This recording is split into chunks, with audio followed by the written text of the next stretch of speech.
श्री सत्यनारायण भगवान व्रत कथा। पहला अध्याय। महामुनि व्यास जी ने कहा, बहुत समय पहले नैमिषारण्य तीर्थ में शौनकादिक 88,000 ऋषियों ने पुराण बेटा श्री सूत जी से पूछा, हे सूत जी, इस कलयुग में वेद विद्या रहित मानवों को ईश्वर भक्ति किस प्रकार मिलेगी तथा उनका उद्धार कैसे होगा। हे मुनिश्रेष्ठ, ऐसा कोई व्रत अथवा तप बतलाइए जिसके करने से थोड़े ही समय में पुण्य प्राप्त हो तथा मनवांछित फल मिले। ऐसी कथा सुनने की हमारी बहुत इच्छा है। इस प्रश्न पर शास्त्रों की ज्ञाता श्री सूत जी ने कहा, हे वैष्णवों, मैं पूज्य आप सभी ने प्राणियों के हित एवं कल्याण की बात पूछी है। अब मैं उस श्रेष्ठ व्रत को आप लोगों से कहूँगा जिसके बारे में मुनि श्रेष्ठ नारद जी ने श्री लक्ष्मी नारायण भगवान से पूछा था और श्री लक्ष्मी नारायण भगवान ने मुनि श्रेष्ठ नारद जी को बताया था। आप सभी श्रोतागण यह कथा ध्यान से सुने, प्रेम से बोलिए श्री सत्यनारायण भगवान की जय, विष्णु भगवान की जय। मुनि श्रेष्ठ नारद जी दूसरों के कल्याण हेतु सभी लोकों में घूमते हुए एक समय मृत्यु लोक में आ पहुंचे। यहाँ बहुत सी योनियों में जन्मे प्राय सभी मनुष्यों को अपने कर्मानुसार अनेक कष्टों से पीड़ित देखकर उन्होंने सोचा कि किस यत्न के कारण इन प्राणियों के कष्टों का निवारण हो सकेगा। मन में ऐसा विचार कर श्री नारद जी विष्णु लोक गए। वहां उन्होंने नारायण को देखा जिनके हाथों में चक्र, शंख, गदा और पद्म थे तथा वरमाला पहने हुए थे। उन्हें देखकर महर्षि नारद जी भगवान नारायण की स्तुति करने लगे। नारद जी ने कहा, हे भगवान, आप अति शक्तिवान हैं। मन तथा वाणी भी आपको नहीं पा सकती। आपका आदि मध्य अंत भी नहीं है। आप निर्गुण स्वरूप सृष्टि के कारण भक्तों के कष्टों को नष्ट करने वाले हो। आपको मेरा सत सत नमन। नारद जी ने इस प्रकार की प्रार्थना की जिसे सुनकर विष्णु भगवान बोले, हे योगीराज, आपके मन में क्या है? आपका किस कार्य हेतु यहाँ आना हुआ है? निसंकोच कहे। तब मुनिश्रेष्ठ नारद जी ने कहा, मृत्यु लोक में सब मनुष्य जो अनेक योनियों में पैदा हुए हैं अपने अपने कर्मों द्वारा अनेक प्रकार के कष्टों के कारण अत्यंत दुखी है। ए स्वामी, यदि आप मुझ पर दया रखते हैं तो बतलाइए कि उन मनुष्यों के सभी कष्ट थोड़े ही समय में किस प्रकार दूर हो सकते हैं। श्री विष्णु भगवान ने कहा, हे नारद जी, मनुष्यों की भलाई हेतु तुमने यह बहुत ही उत्तम प्रश्न किया है। जिस व्रत को करने से मनुष्य कष्टों से छूट जाता है वह व्रत मैं तुमसे कहता हूँ, सुनो। अति पुण्य प्रदान करने वाला स्वर्ग तथा मृत्युलोक दोनों में दुर्लभ एक अति उत्तम व्रत है जो आज मैं तुमसे कहता हूँ। श्री सत्यनारायण भगवान का यह व्रत विधि विधान पूर्वक संपन्न करने पर मनुष्य इस धरती पर सभी प्रकार के सुख भोग कर मरणोपरांत मोक्ष को प्राप्त करता है। भगवान के ऐसे वचन सुनकर नारद मुनि बोले, हे भगवान, उस व्रत का विधान क्या है, फल क्या है? इससे पहले यह व्रत किसने किया था? किस दिन यह व्रत करना चाहिए? कृपया यह सब मुझे विस्तार से समझाए। श्री विष्णु भगवान बोले, हे नारद, दुख, शोक एवं सभी प्रकार की व्याधियों को दूर करने वाला यह व्रत सब स्थानों में विजय दिलवाने वाला है। श्रद्धा और भक्ति के साथ किसी भी दिन मनुष्य संध्या के समय श्री सत्यनारायण भगवान की ब्राह्मणों और बंधुओं के साथ पूजा करे। भक्ति भाव से केले का फल, नैवेद्य, घी, शहद, शक्कर अथवा गुड़, दूध व गेहूं का आटा लाए। इन सभी को भक्ति भाव से भगवान श्री सत्यनारायण भगवान को अर्पण करे। बंधु बांधवों सहित ब्राह्मणों को भोजन कराए।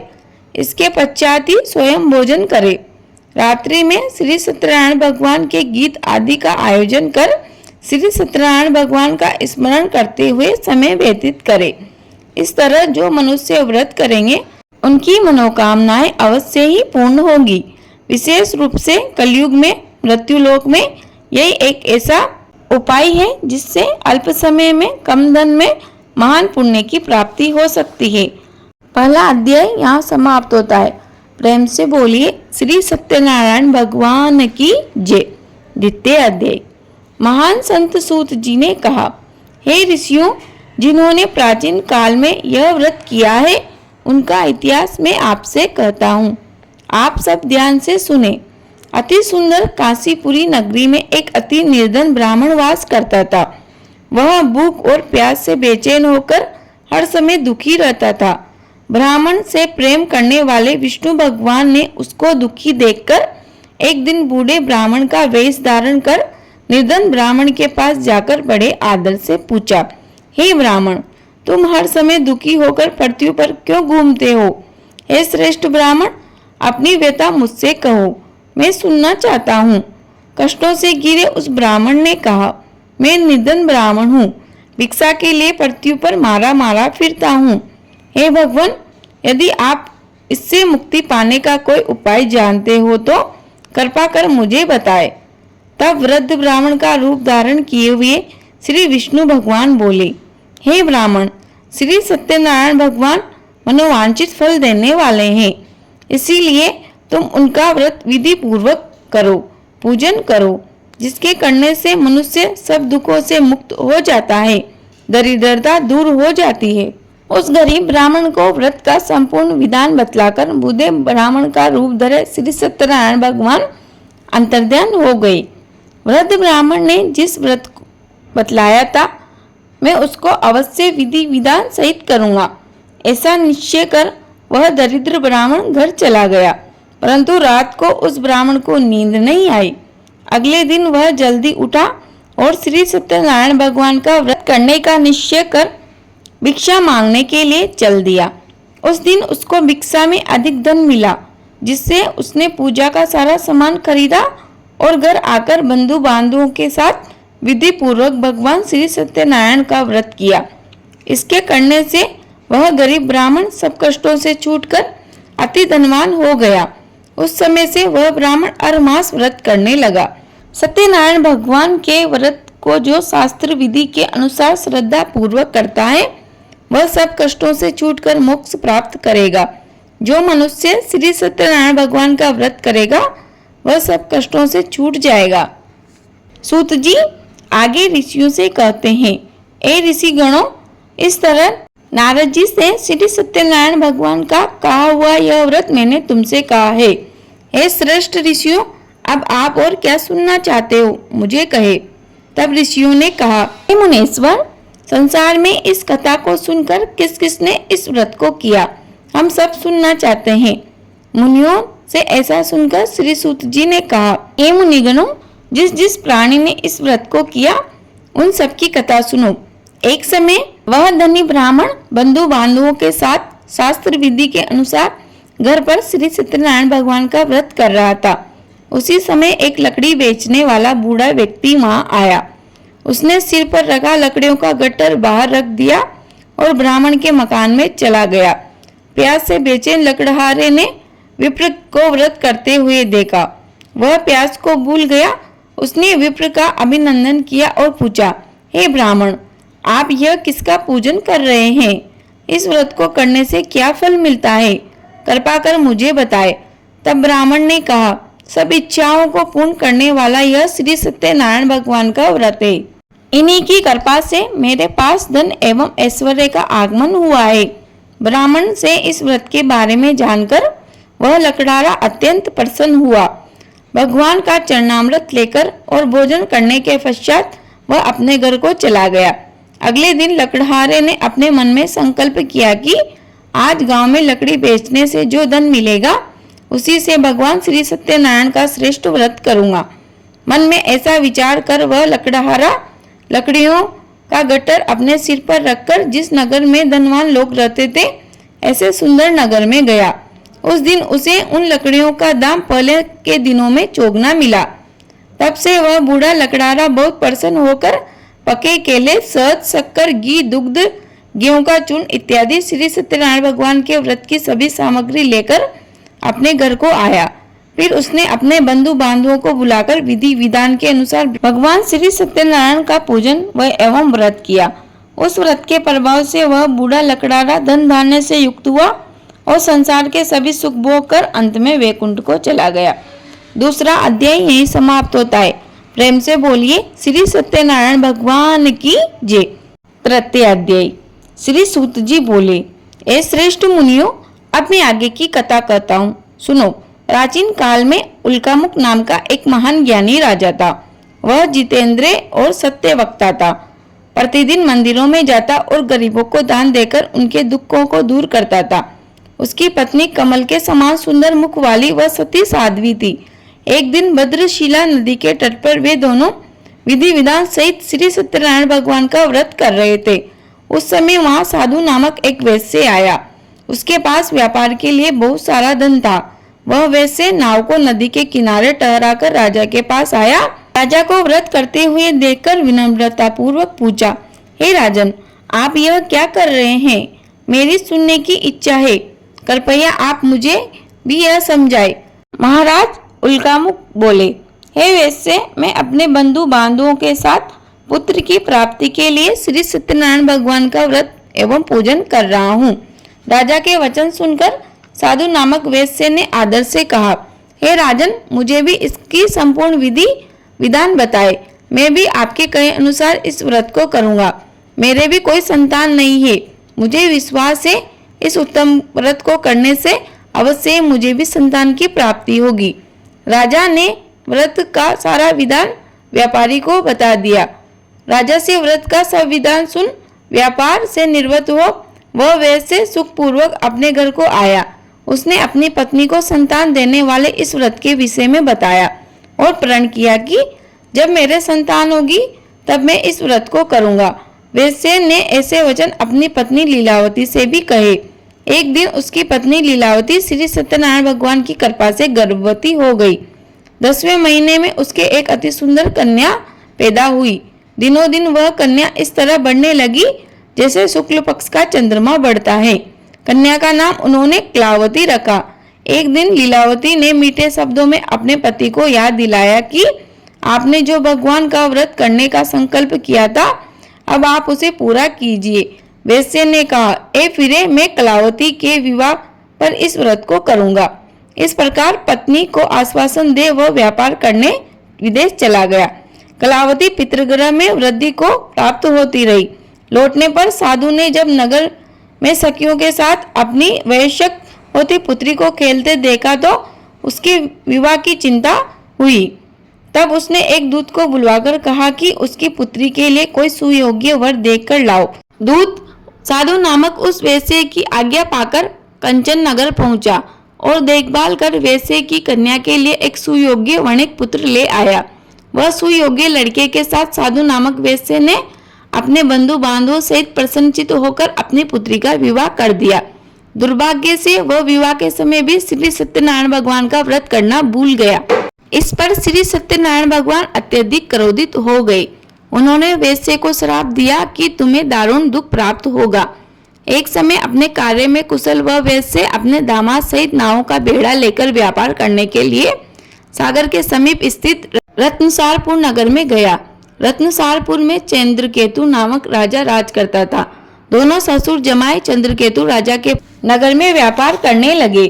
एक दिन भगवान सत्यनारायण की माया से प्रेरित हो एक और चंद्रकेतु राजा का धन चुराकर भाग रहा था। राजा के दूतों को उसने अपने पीछे तेजी से आते देखकर चोर ने घबराकर राजा के धन को उस वैश्य की नाव में चुपचाप रख दिया जहां वे ससुर जमाए ठहरे हुए थे और भाग गया। जब राजदूतों ने उस वैश्य के पास राजा के धन को रखा देखा तो उन्होंने ससुर दामाद को ही चोर समझा। वे उन ससुर दामाद दोनों को बांध कर ले गए और राजा के समीप जाकर बोले, आपका धन चुराने वाले ये दो चोर हम पकड़कर लाए हैं, देखकर आप आज्ञा दे। तब राजा ने उस वैश्य की बात बिना सुने ही उन्हें कारागार में डालने की आज्ञा दे दी। इस प्रकार राजा की आज्ञा से उनको कारावास में डाल दिया गया और सारा धन भी छीन लिया। सत्यनारायण भगवान के श्राप के कारण उस वैश्य की पत्नी लीलावती व पुत्री कलावती भी घर पर बहुत दुखी रहने लगी। उनका सारा धन चोर चुराकर ले गए। मानसिक व शारीरिक पीड़ा तथा भूख प्यास से अति दुखी हो भोजन की आस में कलावती एक ब्राह्मण के घर गई। उसने ब्राह्मण को श्री सत्यनारायण भगवान का व्रत विधि पूर्वक करते देखा। उसने कथा सुनी और श्रद्धा पूर्वक प्रसाद ग्रहण कर रात को घर ले आई। माता ने कलावती से पूछा, हे पुत्री, तू अब तक कहाँ रही? मैं तेरे लिए बहुत चिंतित थी। माता के शब्द सुन कलावती बोली, हे माता, मैंने एक ब्राह्मण के घर श्री सत्यनारायण भगवान का व्रत होते देखा है और मेरी भी उस उत्तम व्रत को करने की इच्छा है। माता ने कन्या के वचन सुनकर सत्यनारायण भगवान के पूजन की तैयारी की। उसने बंधुओं सहित श्री सत्यनारायण भगवान का पूजन व व्रत किया और वर मांगा। मेरे पति व दामाद शीघ्र घर लौट आए। साथ ही विनती की कि हे प्रभु, अगर हमसे कोई भूल हुई हो तो हम सबके अपराध क्षमा करो। श्री सत्यनारायण भगवान इस व्रत से प्रसन्न हो गए। उन्होंने राजा चंद्रकेतु को स्वप्न में दर्शन देकर कहा, हे राजन, जिन 2 वेश्यों को तुमने बंदी बना रखा है वे निर्दोष हैं। उन्हें प्रातः ही छोड़ दो। उनका सब धन जो तुमने अधिग्रहित किया है लौटा दो, अन्यथा मैं तुम्हारा राज्य, धन, पुत्र आदि सब नष्ट कर दूंगा।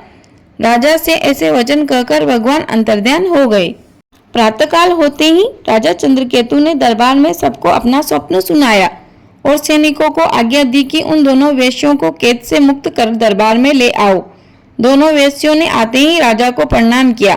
राजा ने कोमल वचनों में कहा, ए महाअनुभव, तुम्हें अज्ञातवश ऐसा कठिन दुख प्राप्त हुआ है। अब तुम्हें कोई भय नहीं है, तुम मुक्त हो। ऐसा कहकर राजा ने उनको नए नए वस्त्र पहनाए व आभूषण दिए तथा उनका जितना धन लिया था उससे 2 गुना धन लौटाकर आदर के साथ विदा किया। दोनों वेश्य अपने घर को चल दिए। प्रेम से बोलिए श्री सत्यनारायण भगवान की जय। 3 अध्याय यही समाप्त होता है। 4 अध्याय। सूत जी ने आगे कहा, वेश्य ने यात्रा आरंभ की और अपने नगर की ओर चला।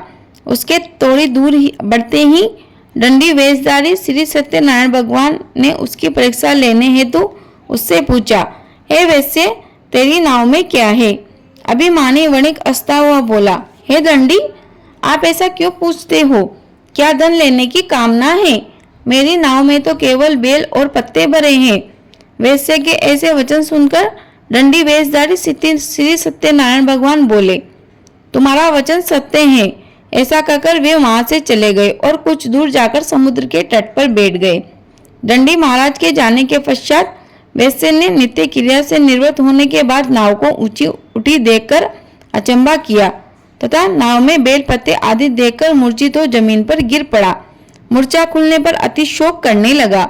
तब दामाद ने कहा, आप शोक ना करें, यह दंडी महाराज का श्राप है, अतः हमें उनकी शरण में ही चलना चाहिए, वही हमारे दुखों का अंत करेंगे। दामाद के ऐसे वचन सुनकर वेश्य दंडी भगवान के पास पहुंचा और अत्यंत भक्ति भाव से पश्चाताप करते हुए बोला, मैंने जो आपसे असत्य वचन कहे थे उनके लिए मुझे क्षमा करे। ऐसा कहकर वह शोकातुर होकर रोने लगा। तब दंडी भगवान बोले, हे वणिक पुत्र, मेरी आज्ञा से ही बार बार तुझे कष्ट प्राप्त हुआ है, तू मेरी पूजा से विमुख हुआ है। तब उस वेश्य ने कहा, हे भगवान, आपकी माया को ब्रह्म आदि देवता भी नहीं जान पाते, तब मैं तो मूर्ख अज्ञान मानव हूँ, मैं भला कैसे जान सकता हूँ? आप प्रसन्न होइए, मैं अपनी क्षमता के अनुसार आपकी पूजा करूँगा। मेरी रक्षा कीजिए और मेरी नौका को पहले के समान धन से परिपूर्ण कर दीजिए। उसके भक्ति से परिपूर्ण वचन सुनकर श्री सत्यनारायण भगवान प्रसन्न हो गए और उसकी इच्छानुसार वर देकर अंतर्ध्यान हो गए। तब ससुर व दामाद दोनों ने नाव पर आकर पाया कि नाव धन से परिपूर्ण है। फिर वह विधि विधान से भगवान सत्यनारायण का पूजन कर साथियों सहित अपने नगर को चला। जब वह अपने नगर के निकट पहुंचा तब उसने एक दूत को अपने घर भेजा। दूत ने साधु नामक वेश्य के घर जाकर उसकी पत्नी को नमस्कार किया और कहा, आपके पति व जमाता इस नगर के समीप आ गए हैं। लीलावती व उसकी कन्या कलावती उस समय भगवान का पूजन कर रही थी। दूत का वचन सुनकर साधु की पत्नी ने बड़े हर्ष के साथ सत्यनारायण भगवान का पूजन पूर्ण किया और अपनी पुत्री से कहा, मैं अपने पति के दर्शन को जाती हूँ। तब उसकी माँ बोली, बेटा तू पहले पूजन पूर्ण कर ले, फिर चली जाना। परंतु कलावती पूजन एवं प्रसाद छोड़कर अपने पति के दर्शन को चली गई। पूजन एवं प्रसाद की अवज्ञा के कारण भगवान सत्यनारायण रुष्ट हो गए। उसके पति को नाव सहित पानी में डुबो दिया। कलावती अपने पति को न पाकर रोती हुई जमीन पर गिर पड़ी। नौका को डूबा हुआ देख वह कन्या को रोती देखकर साधु नामक वेश्य द्रवित हो बोला, हे प्रभु, मुझसे या मेरे परिवार से अज्ञातवश जो अपराध हुआ है उसे क्षमा करे। उसके ऐसे वचन सुनकर सत्यदेव भगवान प्रसन्न हो गए। आकाशवाणी हुई, ऐ वैसे तेरी पुत्री मेरा प्रसाद छोड़कर आई है, इसीलिए इसका पति अदृश्य हुआ है। यदि वह घर जाकर प्रसाद ग्रहण कर लौटे तो इसका पति अवश्य मिलेगा। आकाशवाणी सुनकर कलावती ने घर पहुंचकर प्रसाद ग्रहण किया, फिर आकर अपने पति को पूर्ण रूप से पाकर वह अति प्रसन्न हुई तथा उसने अपने पति के दर्शन किए। तत्पश्चात साधु वैश्य ने वहीं बंधु बांधवों सहित सत्यदेव का विधि पूर्वक पूजन किया और समय समय पर आगे भी व्रत पूजन कर कथा को सुनता रहा। अंत में वह इस लोक के सभी सुखों को भोग कर मोक्ष को प्राप्त हुआ। प्रेम से बोलिए श्री सत्यनारायण भगवान की जय। चतुर्थ अध्याय यहीं समाप्त होता है। पंचम अध्याय। श्री सूत जी बोले, ये ऋषिगण मैं आगे और कथा कहता हूँ, आप सभी ध्यान से सुनो। सदा प्रजा के लिए चिंतित तुंगध्वज नाम का एक राजा था। उसने भगवान सत्यनारायण का प्रसाद त्याग कर बहुत कष्ट पाया था। एक समय राजा वन में वन्य पशुओं को मारकर बड़ के वृक्ष के नीचे आया। वहां उसने ग्वालों को भक्ति भाव से बंधु बांधवों सहित श्री सत्यनारायण भगवान का पूजन करते देखा, परंतु राजा यह देखकर भी अभिमान के कारण न तो वहां गया और न ही सत्यदेव भगवान को नमस्कार किया। जब ग्वालों ने भगवान का प्रसाद उसके सामने रखा तो वह प्रसाद त्याग कर अपने नगर को चला गया। नगर में पहुंचकर उसने देखा कि उसका सारा राज्य नष्ट हो गया है। वह समझ गया कि यह सब भगवान सत्यदेव के रुष्ट हो जाने के कारण हुआ है। तब वह वन में वापस आया और ग्वालों के समीप जाकर विधि पूर्वक पूजन कर प्रसाद ग्रहण किया तो सत्यनारायण भगवान की कृपा से सब कुछ पहले जैसा ही हो गया और लंबे समय तक सुख भोग कर मरणोपरांत वह मोक्ष को प्राप्त हुआ। जो मानव इस श्रेष्ठ दुर्लभ व्रत को करेगा, श्री सत्यनारायण भगवान की पूजा से उसे धन धान्य की कोई कमी नहीं होगी। निर्धन धनी वह बंधु बांधवों से मुक्त होकर निर्भय हो जाता है। संतानहीन को संतान प्राप्त होती है तथा सब इच्छाएं पूर्ण कर अंत में वह वैकुंठ धाम को जाता है। सूत जी आगे कहते हैं, ए ऋषिगणों, अब उनके बारे में जानिए जिन्होंने पहले इस व्रत को किया, साथ ही उनके दूसरे जन्म की कथा सुनिए। सतानंद नामक वृद्ध ब्राह्मण ने सुदामा के रूप में जन्म लेकर श्री कृष्ण जी की भक्ति एवं सेवा से वैकुंठ प्राप्त किया। उल्कामुख नामक महाराज राजा दशरथ बने और श्री रंगनाथ का पूजन कर मोक्ष को प्राप्त हुए। साधु नाम के वैश्य ने धर्मात्मा सत्य प्रतिज्ञ राजा मोरध्वज बनकर अपने पुत्र को आरे से चीरकर वैकुंठ धाम को प्राप्त किया। महाराज तुंगध्वज स्वयंभू मुनि बने। उन्होंने बहुत से लोगों को भगवान की भक्ति में लीन कराकर वैकुंठ धाम प्राप्त किया। वह लकड़हारा भी अगले जन्म में गुह नामक निषाद राजा बना, जिसने राम के चरणों की सेवा कर अपने सभी जन्मों को संवार लिया। प्रेम से बोलिए श्री सत्यनारायण भगवान की जय। श्री सत्यनारायण भगवान व्रत कथा का पंचम अध्याय भी यहीं समाप्त होता है। इस प्रकार यह कथा यहीं समाप्त होती है। कथा अधूरी रही हो तो पूरी कर जो, पूरी हो गई हो तो मान कर जो। भक्तगणों, इसके पश्चात आप श्री भगवान विष्णु की स्तुति करें, श्री सत्यनारायण भगवान की आरती करें तथा भगवान को भोग लगाकर सभी में प्रसाद वितरित करें। जय श्री राधे कृष्ण। आपका दिन शुभ हो। धन्यवाद।